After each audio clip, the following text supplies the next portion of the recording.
tu préfères? Pourquoi je dirais Federer? Bah, bonne question, c'est à toi de me dire.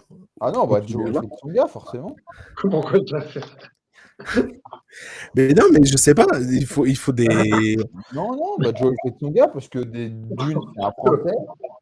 De deux, c'est un joueur. Non, mais c'est pour ça que j'ai bien précisé, ne pas prendre en compte le côté personnel et ce que tu préfères. En gros, les tu préfères, c'est plus dans le côté, bah, qui tu trouves meilleur, qui t'a trouvé meilleur, qui a la meilleure carrière, qui, voilà, qui, Ah, mais ça. Ah, bah, David Ferrer, à ce moment-là, oui, ok. ah, beh, oui, non, c'est pas mais non, c'est ce que Ah j'ai oui, c'est ce c'est que moi j'ai qui expliqué au préfère. début. C'est pas un tu préfères, dans le côté, non, Ah, c'est la meilleure carrière, bah, pour moi, c'est meilleure carrière, David meilleure enfin, Ferrer. voilà, moi, j'ai essayé de prendre des joueurs qui, on va dire, pouvaient se «valoir» entre guillemets en,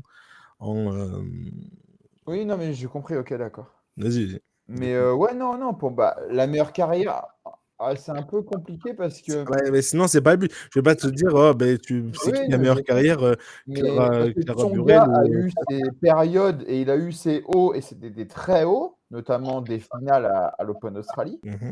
Maintenant, je trouve, enfin, Tsonga, j'ai jamais aimé son revers. Je trouvais qu'il avait un revers hyper faible pour quelqu'un de quelqu'un aussi haut classé, pardon.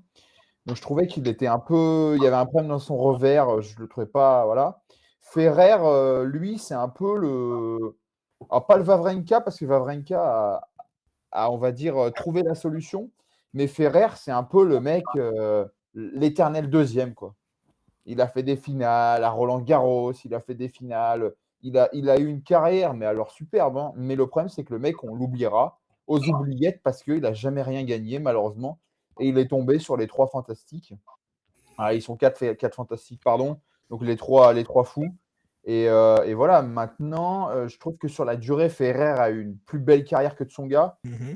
Voilà, maintenant, Ferrer, le problème, c'est que il Ferrer, c'était plat ses matchs, quoi. Il y avait pas beaucoup d'émotions, c'était son gars, il y avait un peu plus de folklore, c'était un peu plus sympa, un peu plus funky, on va dire. OK. Voilà, maintenant, Ferrer, son problème, c'est qu'il est tombé et son gars aussi, hein, le problème de cette génération, heu, c'est que d'ailleurs David Ferrer, pour faire une aparté, est sélectionneur de l'équipe d'Espagne de Coupe Davis. Donc, il sera sur le banc, pour la dernière de Rafael Nadal. Donc, c'est lui qui va le sélectionner ou pas. Mais en tout cas, ouais, hormis, Wawrinka et Murray, un peu Thiem aussi une fois, mais le problème, c'est que ces joueurs-là sont tombés dans une génération qui était impossible parce que tu avais Federer, tu avais Nadal et puis tu avais Djokovic. Donc, Mmh. quand tu en battais un en demi-finale ou en quart, bah, tu avais un autre qui revenait derrière, quoi.